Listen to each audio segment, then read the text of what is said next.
Hello and welcome to episode 184 of AvTalk. I am Ian Petchnick here, as always, with Jason Rabinowitz. And Ian, welcome to what is sure to be at least our 184th best episode yet. I firmly believe we can get this episode in the top 100. We can do it. Firmly believe. And the only reason I say that is because we have a great interview with Michael Karrels later in the show, who is a dispatcher for a large legacy airline somewhere in the United States. And we have a great conversation with him about what it is to be a dispatcher and some of the things that get him going into work in the morning and keep him up at night. So stick around for that later in the show. We begin the show with a bunch of FAA centric news that deals with rules about flight attendants, some letters that the FAA has sent to Boeing, and some good news for Malaysia. And we'll go with the flight attendants first. So the new rule that the FAA has finally finalized, I guess is a way of saying it. Yep. Yes, they have now finalized rules that are based on the law Congress passed in 2018. It was not put into effect. There were 2 public comment periods in 2019 and 2021. And finally, they have published the final rule, which will change the rest periods for flight attendants, increasing that rest period to 10 hours. It was previously at 9, and then it was able to be modified slightly downward depending on the situation. This creates a hard and fast rule for 10 hours of rest in between shifts.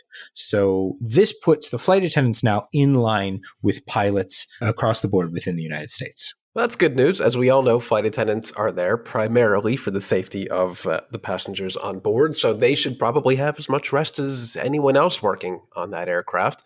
This is not something that comes as a surprise to the airline industry. Like we said, this was first legislated in 2018 and is only finally being enacted now. And most airlines, I'm sure at least one of which we know is Delta, who is not a unionized airline, but wanted to keep their flight attendants happy, already had this rule in effect. And I'm sure several, if not all of the major airlines have already moved to 10 hours. So when this rule does actually take effect, there should really not be any operational surprises or hiccups.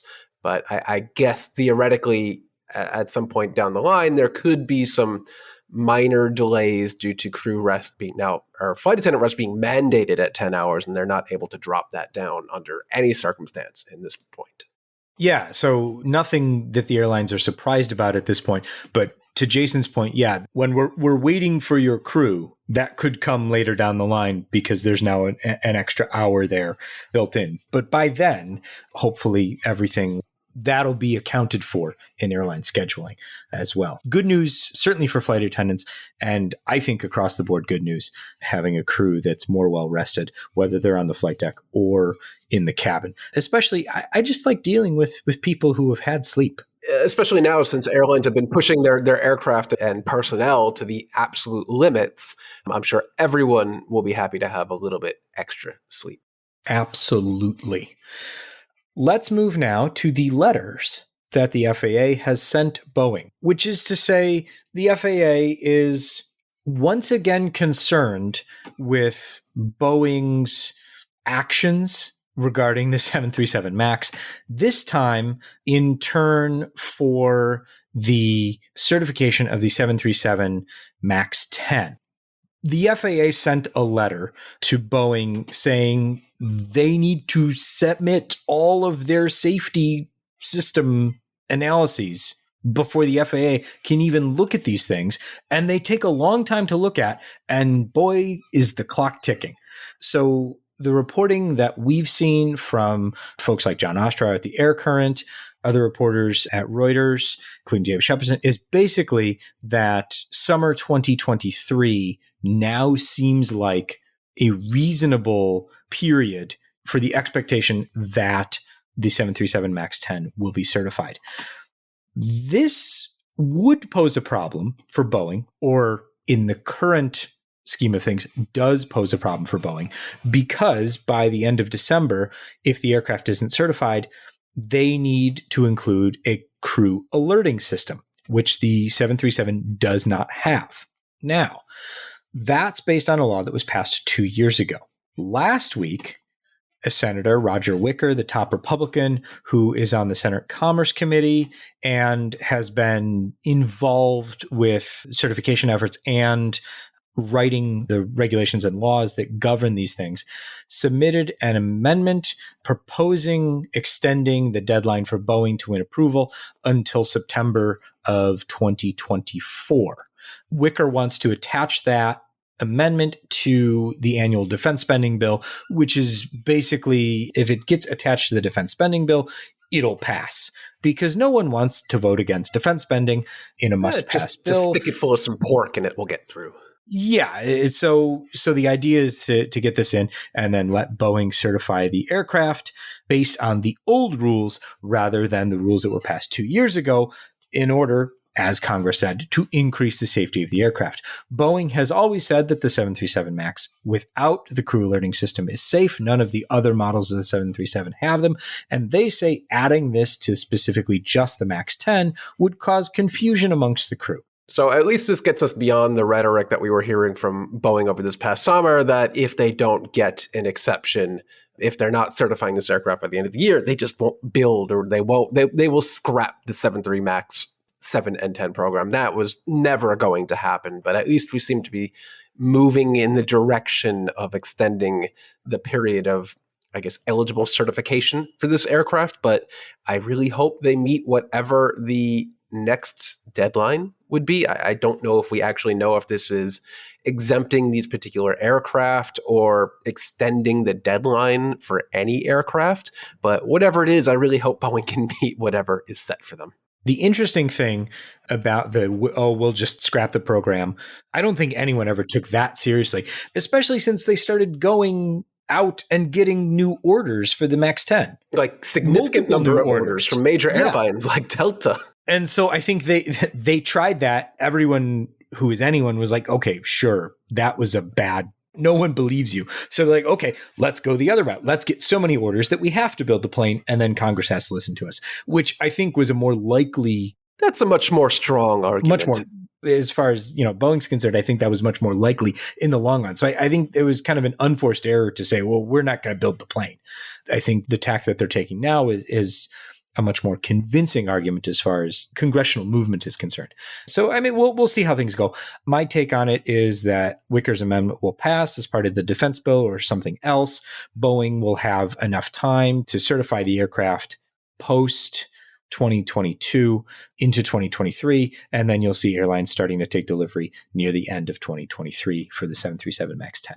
Yeah, so that's what I think is going to happen. Any airline that is on the waiting list for these aircraft, they will be missing the precious summer 2023 season, unfortunately, where they would want these aircraft the most. So yeah, commercially speaking, that's maybe summer 2024, you'll get your first flight on one of these on some airline out there. Do we know who would get the first one? Is it United? Yeah, I think so. I think their MAX 10, the first MAX 10 or they're first couple painted, MAX 10 right? are painted and ready to go. Yeah, they're waiting. They're waiting. Come on.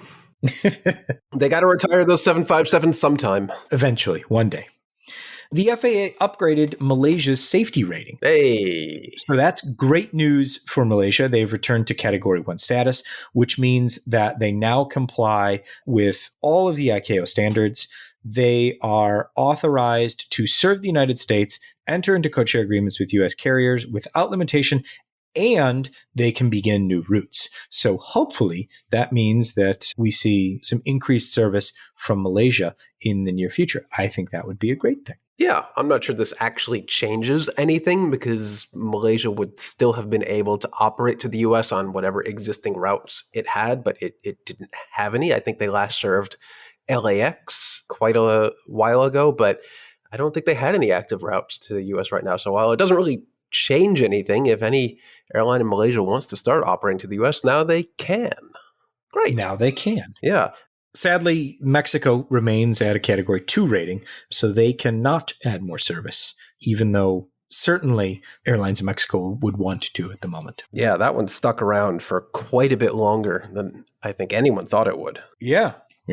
Okay, so we've done all of the FAA stuff. Let's take a quick break. And when we come back, we'll chat with Michael Karrels about what it's like to be a dispatcher at a large U.S. airline. And interestingly, we get into some of the difference between being a dispatcher in the U.S.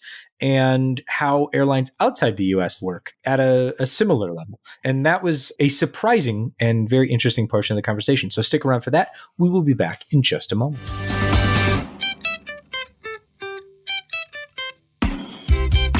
Welcome back. We are now joined, as long promised. It took us a minute or two to get here, but we finally did. Michael Karrels is a dispatcher for a major U.S. legacy carrier. I'm sure that it will take a very, very long time for folks to really dig in and figure out which airline after the conversation. But I have faith in them that somebody will figure it out. But Michael, thank you so much for joining us. We're really thrilled to have you on the show. I'm really glad to be here, and I'm really glad we're finally able to get this put together. You're bringing three people together in three schedules is always the fun part of podcasting. Absolutely. I'm glad we made it work, and I'm glad you're here. Over the past couple of weeks, we've asked people, both listening to the podcast and in our weekly newsletter, we sent out a call for questions. And we got a few good questions, but we also got some questions from folks who asked questions that Jason and I would never ask of a dispatcher because those aren't questions for a dispatcher. And then that got me thinking, well, these folks could stand to get a bit from an aircraft dispatcher on what an aircraft dispatcher does. So let's start there with, what is your job? What's my job? So an aircraft dispatcher is a certificated airman under the FAA. The basic role of the dispatcher is to plan all of the flights for their air carrier that they get assigned to during the day and during their shift. And they plan the flight. They tell the crew what the origin is, what the destination is. So this is flight 123 from Chicago to Denver. And from Chicago to Denver, they then look at the weather. What's the weather going to be like in Denver? Is an alternate going to be required for that? If yes, then what alternate is it going to be, and how much fuel is it going to take to get there? The dispatcher works on the route of flight. You got your origin, you got your destination, but how are you going to get there? That's the dispatcher picks the route of flight with the mindset of economics, the mindset of turbulence avoidance, and other weather avoidance. The goal of any company is to move our flights in the most economical way, but there are situations like turbulence and thunderstorms or any other weather phenomena that's in our way that we have to then, fly around and avoid that. Dispatchers have to have a versed knowledge in the aircraft systems. The aircraft can be, quote, dispatched with things broken on it under a maintenance carryover under the minimum equipment list. So we have to make sure the airplane that we're using is legal for that route of flight we're going to be putting on for that flight. And then it doesn't end there. So finally, when you get done all of that, you read your NOTAMs, you read your weather, you got a route of flight, you have the correct payload for passengers and cargo on board, and you have a good fuel number, you hit the release button. But that doesn't end there for a dispatcher. For the dispatcher, we sit there and we watch the flight from origin to destination, and then we're required to update the flight crew of any changes to the plan that they signed for at the gate with their release. Changes in weather, changes in turbulence, any pilot reports that we get along the way that might be effective to their flight, we give them a heads up about it. On Sundays, it's usually, hey, what's the score of the football game in fall? But, it's constant communication with the flight crew. If something happens on that flight, i.e. if you have a customer medical, a customer issue, or a mechanical issue, the pilots are going to reach out to the dispatcher first on the ground, and then we are going to help troubleshoot any of the issues along the way. So that's the basic gist of the aircraft dispatcher as it is. Man, that is quite a lot of responsibility. And so for a larger airline like you work at, which again, we won't mention specifically, but people will figure out probably, how many flights on a shift would you be assigned? And if it's 1, 2, 10, 15, how many dispatchers are there? And how do you divvy up the workload? Is it like you'll take the Northeast, you'll take the Southwest, and I'll take Canada or something like that? So my airline, I think we're about 2,800 to 3,600 flights a day, somewhere in there, based on the day and the season. A dispatcher is limited by the regulations to a 10-hour shift. At our shop, we work either 9 hours or 10 hours on a dispatch desk. Domestically, on the domestic side of the world, they'll be working anywhere between 35 to, I'd go about 45 flights in the 10-hour shift. And over on the international side, the high side is going to be in about the 20 to 25, and that's going to be mainly the Latin America, Caribbean flights. Your transoceanic dispatchers are going to be in the anywhere between 5 and maybe up to 10 flights on a shift.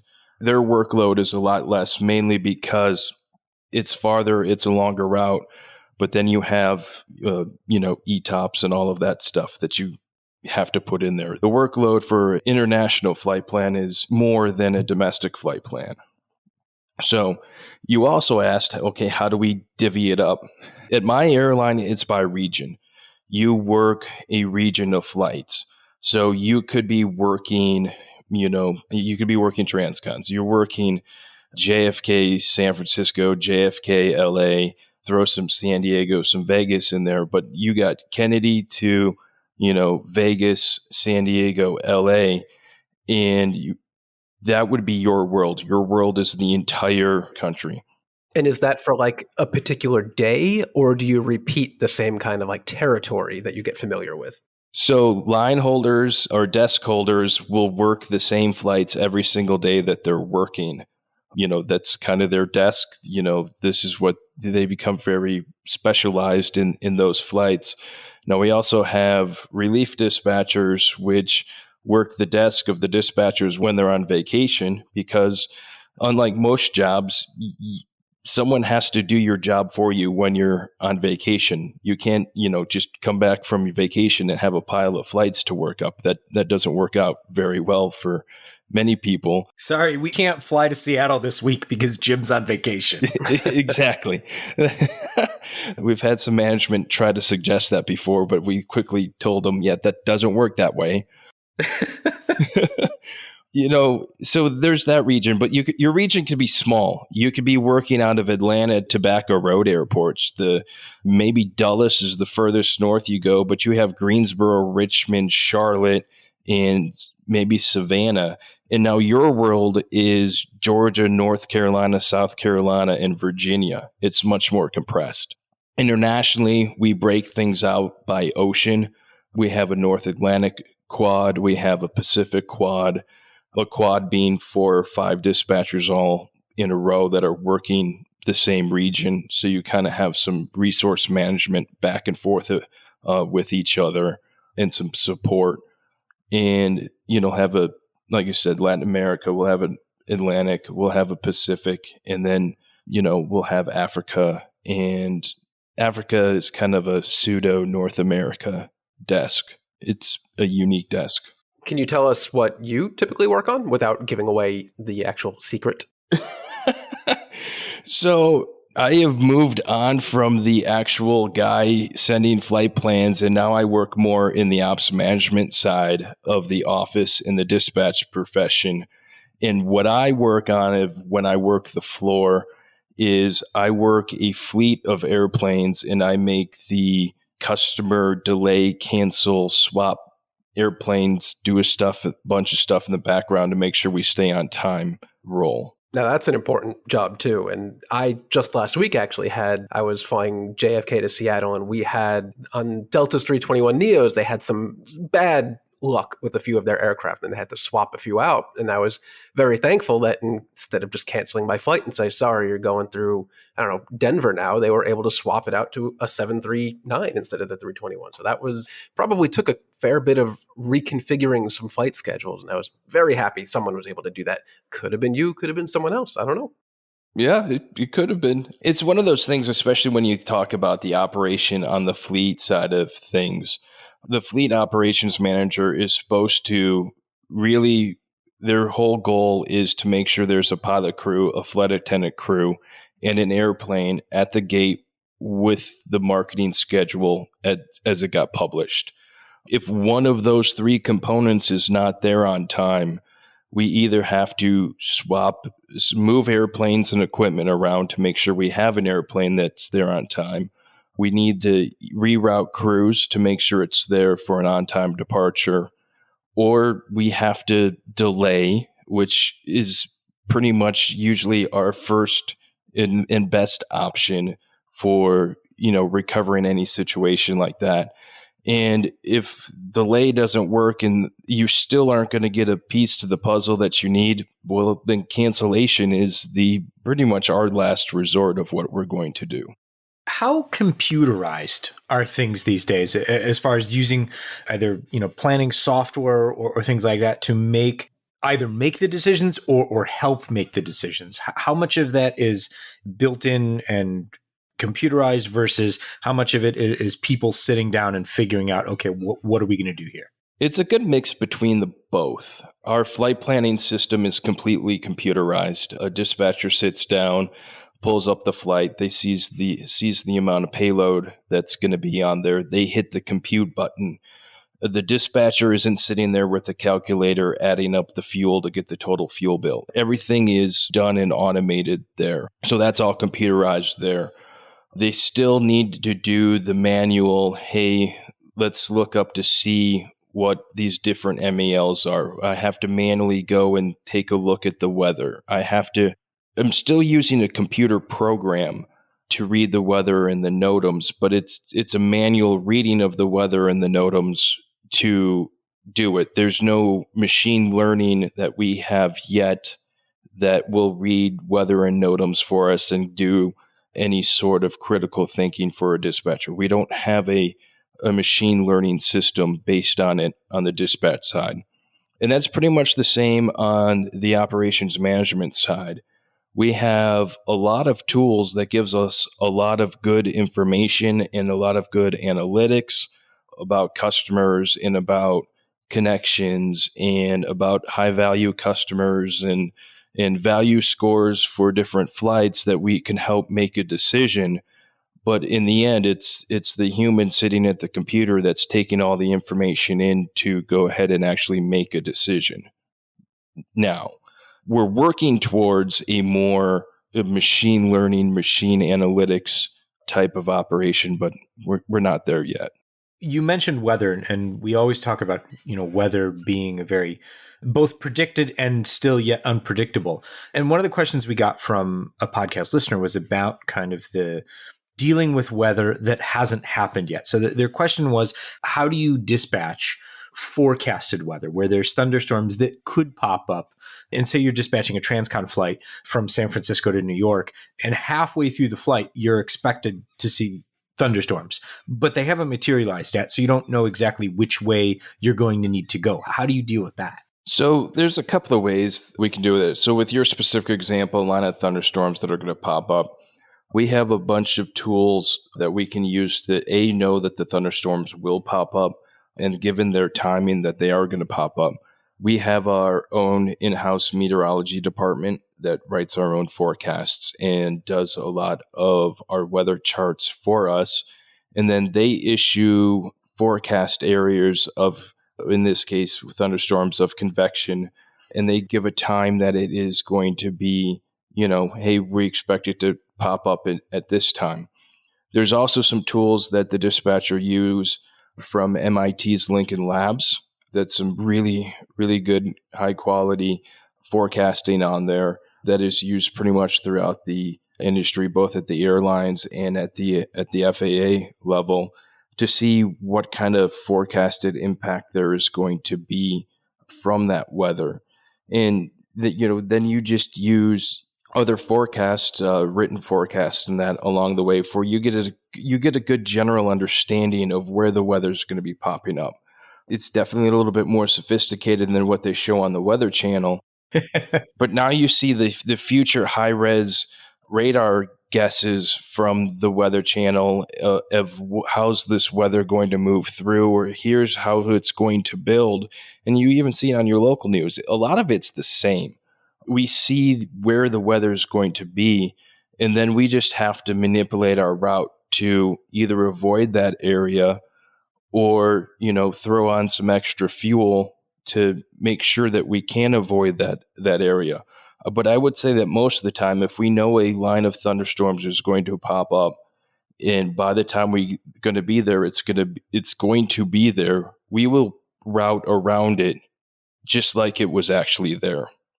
So thunderstorms is one of the most harder things for us to route around, especially summertime convection and all of that. There's no clear, true science of timing and all of that, or how much coverage is the line going to be? Is it going to be a broken line, or is it going to be a solid wall of thunder in that's going to be there? Are we going to be able to get through it or not? It's not quite that good of a science yet.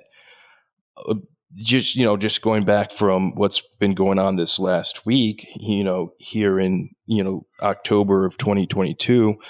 Hurricane Ian came through the United States over the last week. For me, in the operations in the airline world, hurricanes and blizzards are so much more preferred weather to forecast and avoid because they're much more predictable and they're slow moving.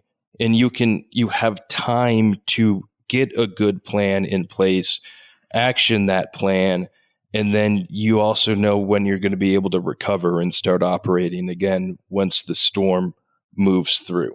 That's funny that you would actually, and I totally understand it, that you'd prefer a more widespread kind of devastating storm, but a little like a summer pop-up storm in New York. You don't know if it's going to ruin United's day at Newark or if it's going to ruin American's day at JFK, since it's that localized. So it is pretty funny that a more widespread storm is actually just easier to deal with than a little pop-up thunderstorm in New York. That's fascinating.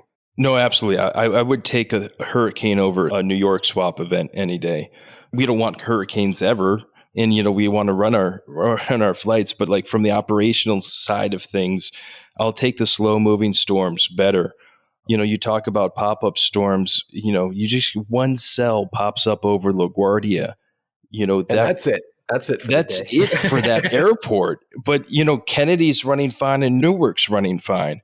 Or, you get one thunderstorm that pops up just north of Philly and it cuts off one of the arrivals to the New York metros. And, now you have, say, LaGuardia and Newark are running fine, but Kennedy's blocked and is holding. And now you're scattering airplanes and diverting because there's no other place to go. But everyone else going to the other airports are just flying right by you and see you later. So is weather the hardest part of your job? I would say weather is the most impactful part of the airline operation, and it definitely is the largest influence of workload at an airline. And very few airlines actually have a dedicated weather staff employed, I think, too. You happen to work at one that does, but correct me if I'm wrong, but I think that's actually exceptionally rare.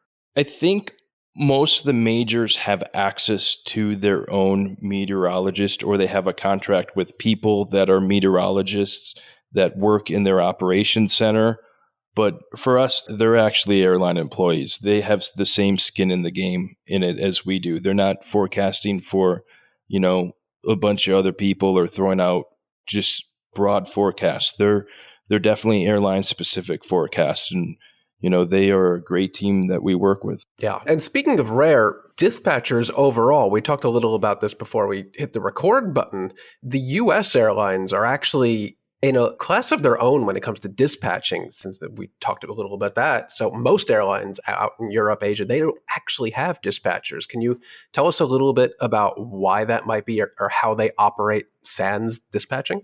I can talk a little bit about it. So why do the U.S. have dispatchers? And that just because it's baked into the federal aviation regulations. It's in there as in part 121 that, there has to be a dispatcher sitting on the ground while the flights are going out and flying and doing all the pre-flight planning. If you think about it from our aspect in the United States, you have someone that has the same knowledge as an airline captain. The dispatcher written exam is pretty much exactly the same as the ATP written exam, minus, I think, a few questions, and otherwise they're basically identical. You have a certified airman who understands the exact same knowledge as the pilot does, but we stay on the ground and we do all the quote paperwork and the routing stuff for that flight crew. I think if you gave a pilot and made them in the United States have to flight plan their flight like a dispatcher does for them, your crew utilization would be incredibly low because they'd be spending 2 or 3 hours in between flights planning the next flight. We don't have that time. Airplane comes in, say the crew is, turning with the airplane to head back out. That's a 30 to 90 minute ground time. They don't have that time to sit and prepare to this level that we do for them. We prepare the documents and all of the information for them, so they just have to read the importance part. So that's how we do it in the United States. Canada has a similar model, and I believe Australia has a similar model, but that's it. The rest of the world doesn't operate on a model that's similar.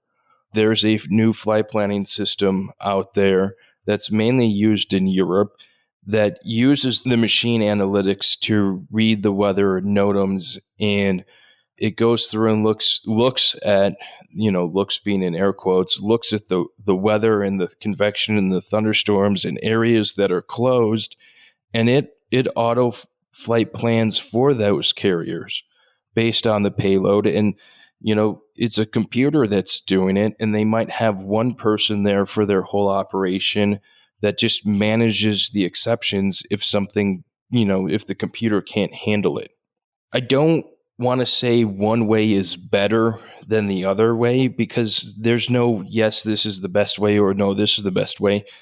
Everyone seems to be doing it and everyone gets it done in the way. So, it always goes through and we always get our customers to where they want to go in a safe manner.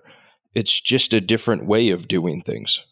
I mean, do you think that has anything to do with the fact that U.S. legacy carriers and a few other U.S. carriers are just operating a much greater volume of flights per day? I think it's definitely a much greater volume of flights per day. And I also think it's just the fact that when the aviation regulations were written, the aircraft dispatcher was had a combined role as also being more like the air traffic controller because the number of airplanes in the sky were a lot lower, and you were actually taking position reports over the radio, and they were literally moving little pegs of airplanes across a big map on the table, and that's how they flight followed.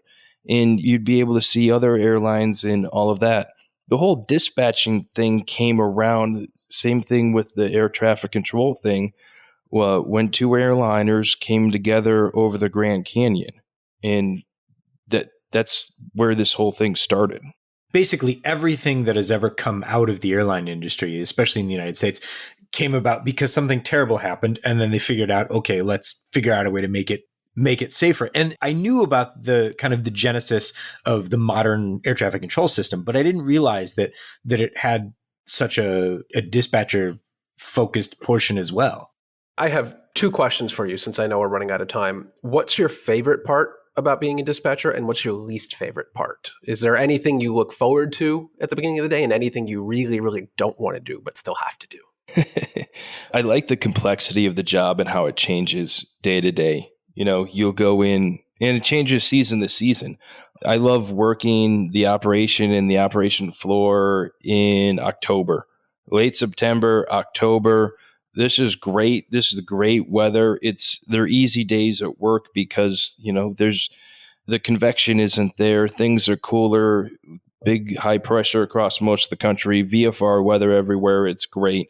But then I also enjoy the New York swap events of trying to get airplanes into or out of New York and then dealing with the diversions and trying to take the operation of the airline and trying to put it back together and piece some sort of semblance of an operation out of that and put it back together. So I like that challenge of it. There isn't anything that this is horrible. Why I don't like this about the job, but I have to do it anyway. Sometimes it's alarm clocks. Sometimes it's midnight shifts. Dispatchers are on call or in the office 24/7, 365. We always have dispatchers there. We always have an airplane in the air. It doesn't matter if it's Thanksgiving, if it's Christmas, if it's New Year's. It doesn't matter. Someone's there at work because we have airplanes flying. So I guess that would be the negative and the takeaway. Bad part is, having to hurry up and, have Thanksgiving dinner on Saturday because you worked Wednesday, Thursday, Friday, and you didn't have a Thanksgiving like everyone else did. You just shifted the holiday a little bit. And then, the occasional midnight shift. When you're junior, you're straight midnights, and that's 4 or 5 days of midnights in a row, and it's not exactly fun. We've had Andrew Poor on the show before he became a dispatcher. The last time we talked to him, he had just completed his course. And one of the things that he's talked about, especially working for a cargo airline, is working so many nights and continuing to do so. But he's just getting started in his career. I will ask one final question that comes from our listener, James, and he is excited and enthusiastic to become a dispatcher and was wondering if you had any advice on how to prepare and move towards becoming an airline dispatcher. So some of the basic requirements for being a dispatcher is you have to be over the age of 23 to get your dispatch certificate and start working as a dispatcher. That doesn't mean you can't go to school and become a dispatcher before you're 23. I definitely fit in that camp. I had all of my written and my practical tests done when I was 21, and I just had to wait till I turned 23 to get my certificate. Being a dispatcher and finding a dispatch job, there are a list of schools, and I can get you the list from the FAA for your guys' show notes. Perfect. Of where you can go through and get your dispatch training at. It's like any other airman certificate from the FAA. There's a minimum number of hours. There's a minimum number of classroom hours and subject hours that you have to go through. Unlike the pilot ratings, you don't have to go out and demonstrate how that you can practically do things in the air or in real life. But when you do have your quote check ride with the FAA, you will do a manual flight release with a good old E6B or a whiz wheel and a plotting chart, and that'll be the last time you actually have to use a manual computer to do a flight plan, but we go through and do it that way. Job characteristics to be a dispatcher, I would definitely say you have to be someone that handles stress and pressure relatively easily and be able to multitask and keep track of things, especially I'll give a scenario. You have a line of weather or some sort of event that is impacting one of your hub airports, and now you have 5 airplanes in that arrival bank coming into that hub, and now all 5 of them are in holding. All 5 of those crews are sending you ACARS messages at once, and you are trying to develop a plan, and you're trying to communicate to each of these flights pertinent information for them, which they need to know. And now you're developing a backup plan of, hey, if we can't get into Atlanta, well, let's send this one to Birmingham. This one can go to Knoxville. This one can go up to Chattanooga. This one can maybe go to Huntsville, because we can't send all the diversions to one airport. One, our friends in airport customer service at the airport don't like it when 25 extra airplanes show up at their airport and they have to work them all. It's really poor customer service because someone's going to be on the airplane for a really long time. So in a diversion event, we try to spread out the pain and put maybe 3 or 4 in a city at a time. So it's better on the customers on the airplane. It's better for our employees at the airport, that we can get those airplanes turned rather quickly. So it's all of that multitasking that you have there, that you have to kind of keep everything in order in your head so you can make sure it's logical and keep things in order there. And then finally, you have to be willing to work shifts. You have to be willing to work holidays. You have to work weekends, midnights, and all of that. The best part of the job is, we don't work a ton. We're not working 40 hours a week. We're working maybe 30-ish. It's 4 on, 4 off is the rotation for the 10-hour shift at my airline. So that's 4 days on, 4 days off. You take 4 days of vacation, and now you have 12 days off in a row. So it's really good for that. And finally, the best perk of the job is a dispatcher gets jump seat privileges with their airline and other airlines, because the regulations say that we have to sit and watch our flight crews fly an airplane for 5 hours on a route that we would normally dispatch. So each year we get a company paid vacation somewhere to go watch pilots fly the airplane, which means we have to sit in the jump seat, which means we have access to the jump seat year round. Hey, that's not a bad perk. I think that's our best perk. That would be my top perk if I was a dispatcher, for sure. We have thoroughly enjoyed talking to you. I mean, I'm sure we keep going forever and ever and ever, and we'll have to have you back definitely to chat more. But I'm going to let you go here so that we don't keep you forever, and that eventually you can go back to dispatching more planes. Michael Karrels is an aircraft dispatcher for a major U.S. legacy carrier. Email us at podcast@fr24.com if it was very difficult to figure out which one, and we'll go from there. Michael, thank you so much for joining us. Really great to talk to you. Yeah, thanks so much. Hey, no problem. And if you don't mind me throwing in a cheap plug, if you like conversation, absolutely, yes. Sorry, by all means, yes. If you like conversation like this, usually about twice a month, me and 2 other dispatchers get together and do a podcast called Flying in Life. Sometimes I talk about air shows. Sometimes I usually go to Oshkosh every year and cover Oshkosh. Talk a little bit about personal flying, but most of it is 121 dispatch operations on what we do and how it is we do our thing. And we get, kind of geeky sometimes and get down into the weeds of things. So, and if you want to go from our more general conversation into that conversation, we will absolutely put a link in the show notes to their podcast, Flying and Life. Michael, thank you so much for joining us. Hey, no problem. Thanks, guys. Thank you.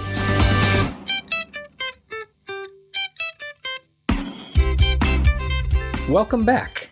I had fun talking with Michael, and you should definitely check out his podcast, Flying in Life, if you want to get more into the weeds on dispatcher stuff. I've been enjoying it. I started listening to some of the episodes where they get very, very nerdy, and I'm having fun with it. And like I mentioned when we were talking with him, I feel like if I had to go back and pick a job in aviation, I think I would pick dispatcher. Yeah, I'm just thinking about the question and all the things I would do differently, but that sounds like a fun job. Stressful at a different degree than air traffic control, but similar but different level of stress, Similar but I different, guess. yeah. Yeah, there's still hundreds or thousands of people relying on whatever you're doing, not in an air traffic control tower or at an air traffic center, but in an airline headquarters. Anything you do will impact any one of possibly dozens of flights on a particular day, and that's just interesting. Yeah, I think it's a fascinating job. So the first half of the show was regulatory stuff. Then we talked about dispatching, and now we're going to talk about the other stuff. Commercial stuff. We've got routes, aircraft orders, aircraft utilization, and some good stuff here and some not so good stuff. First reported today, I guess start with the not so good stuff. First reported today by Danny Lee over at Bloomberg, Virgin Atlantic will pull out of Hong Kong entirely. And this coming a week after Hong Kong announced that they would start opening up again and make it easier for international travel to take place. I wouldn't even say make it easier, make it practical or doable. Possible. Yes, doable. So Virgin Atlantic announced that today, saying that they were going to stop serving Hong Kong entirely. They were closing their offices and base there, and they would be done with it. And which is interesting because the move has less to do with Hong Kong itself and more so to do with the fact that the route it's just not economical given the closure of Russian airspace. Yeah. And at this rate, it really doesn't seem like that issue is going to be less of an issue anytime soon. Yeah, I don't think that's going to change anytime soon. Absolutely. Not an airline quite as impacted as Finnair is, but still not great. And if this route just isn't practical, who can blame them for cutting it? Yeah, and to try and force things, I think, is almost even worse, because then you end up trying to route yourself around all of these complexities, and then the flight just never works for the people that you're trying to carry on the flights. So it'll be interesting to see if and when they ever do return in the future, but it's probably going to be a long while before they even consider going back. Also cutting service are the pair of Nordic carriers, a pair of Norwegian carriers, really. On the long haul front, you've got Norse Atlantic pulling a Norwegian 2.0, basically. I was told it would be planes. Different this time. Yes, we were all told it would be different, even though the airline is run by the same people, they run on the same routes, and they fly the same planes. We were told it would be different, but alas, it isn't.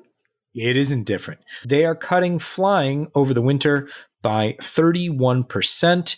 Previously, they had said Orlando to Oslo would be reduced at the middle of this month, New York and Berlin service, and now Los Angeles is also going away.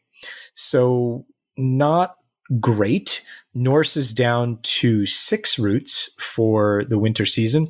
JFK to Berlin, JFK to Oslo, JFK to London Gatwick, Gatwick to Oslo, which is my favorite route, Fort Lauderdale, Berlin, and Fort Lauderdale, Oslo. So, and they've got daily routes between JFK and Gatwick, and then London Gatwick to Oslo. So those are the only daily routes. Everything else is 2 or 3 times per week. So not great, but not terribly unexpected. Entirely unexpected. Yeah, it's the other airline, Norwegian airline, is Flyer. They're the short haul 737 operator that has been struggling, but they're cutting a lot of their domestic flights within Norway. They're only keeping Oslo Bergen and Oslo Trondheim. They will be keeping a lot of their European kind of sun destinations, but smaller cities within Norway will not be served except for right around Christmas time. And the airline said that, there are a lot of, all airlines are saying this, there are a lot of outside factors affecting the airline business at the moment. Wow. Go figure. And so they're cutting back. All right. Again, none of this unexpected. I wish it was not the case for Norse and Flyer, but past recent history was not proving their case to be particularly strong, especially in the climate we have today. No. So that's our routes news. Moving on to good news is that Royal Jordanian has selected the A320neo for its fleet refresh. So good for them. More interesting, at least to me, is that Croatia Airlines will replace its short-haul fleet, or its fleet, with the A220 over the next couple of years, moving to an Air Baltic style all A220 fleet. So that'll be great. Yeah, and much like all Air Baltic, they're converting over from smaller jet-powered aircraft and one of the larger turboprop aircraft. So in this case, the A319ceo and the Dash 8, and kind of meeting right in the middle with the A220, which I just find to be interesting. Air Baltic and Croatia seem to have some pretty common threads with these fleet moves. So that's very interesting. Of course, it brings up both the benefits of having a single fleet type, but also the complexities or the risks where if, let's say, forbid that the A220s are grounded, that kind of grounds your entire airline. But I don't think they're really thinking about that. And this should be a really nice change for an airline that I really admittedly did not know much about at all. They've operated some really interesting aircraft in the past, and moving to the A220, I'm excited about. I haven't been to Croatia in a very long time, but I really want to go back because it's such a fascinating and fantastic place. And I loved being there. So I would love to fly there on an A220. I think that would be fun. This is a fun one because saying LOT is taking 6 737 MAX is okay. That's boring. Fine. They already have a few. But they're going to take all 6 for this most recent order this month. You can't even buy a car that quickly. If you went to a car dealership and said, I want to get a Toyota Camry this month, you'd probably be laughed out of the dealership. And they would say, come back when you're serious. But here we are with LOT Polish Airlines going to ALC Air Lease Corporation and say, we will take 6 737 MAX 8s, please. And we would like them right away. And I'm sure ALC came back and said, would you like them painted or not? Because this is really quick turnaround. Yeah, I mean, are they going to just slap like a sticker on the side or what? But yeah, 6 by the end of the month. So good for them. We don't know where they're coming from. They are, of course, we can make a very safe assumption that these are whitetail aircraft, either destined for possibly a Russian airline that is sanctioned out of reality. Maybe it was one of the Chinese airlines that still can't take delivery of the MAX. We don't know, but 6 MAXs in October alone will more than double the fleet size that they already have operating today, which is 5 737 MAX 8. So that's an ambitious growth right there. Let's double the fleet size. It'll be fine. Yeah, no big deal. When I think Lufthansa, I think St. Louis. You do? I mean, don't you? You do now, because I just put this in our show notes like 30 seconds ago. But I saw this tweeted out from Ethan Clapper, and he quote tweeted it from STL Aviation News on Twitter that I couldn't not bring it up because I find this just mind blowing that not only does St. Louis have a Lufthansa mainline flight to Frankfurt operating on a rather large A330, but we're all kind of stunned by their load factors, which is how full are these airplanes going out. I'm stunned that in June and July, they were 98% full, 92% in August, and in September, 91.2%. That's pretty stunning for a very thin route that I would assume would kind of, always have a few extra seats at least for some non-revs, but going out 98% full for an entire month is impressive for any route, let alone St. Louis to Frankfurt. I mean, I don't know. Having flown this summer, I'm only a little surprised. I would expect like 85, 90, 91, but 98% mean that plane went out nearly or completely full almost every day. And I think it's a daily flight. It's not quite daily.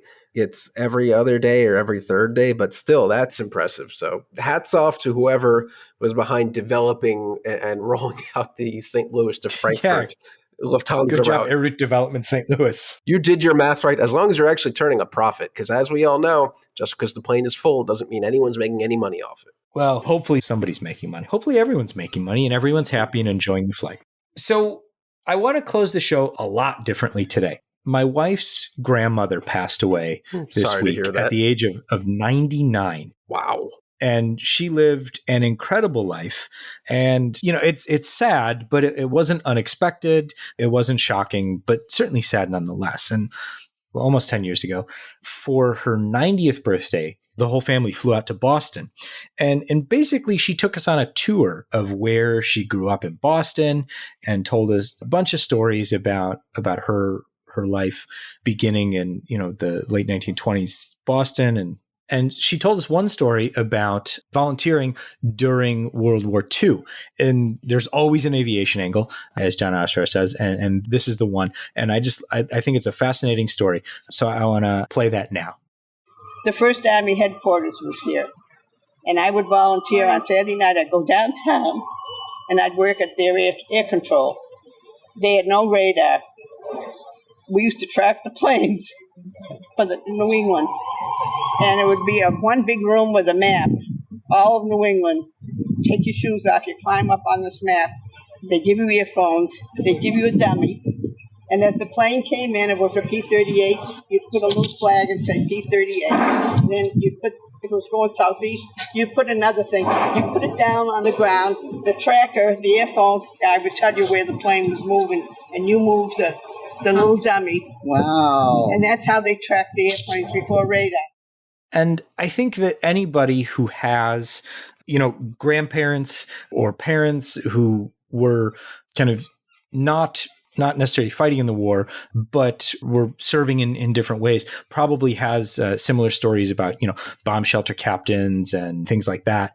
But if anyone has any other stories about family members who were doing some of these kind of early air traffic control things, I just think it's so fascinating that as a young woman, she was walking all over a map, moving little flags that, as squadrons of P-38s flew up and down the East Coast. I mean, it's just kind of a thing to think back. Like, of course, there was, radar was in its infancy. You had to do it somehow. So they phoned home. I always kind of felt like you saw that as almost like hyperbole in movies where like there'd be a general in the middle of a giant room-sized map on the floor pushing little models of airplanes around. And that does make sense. And that's how they actually did it, doesn't it? I guess one of the most famous ones would be the Indiana Jones scene. Yes. Where he sneaks into the castle.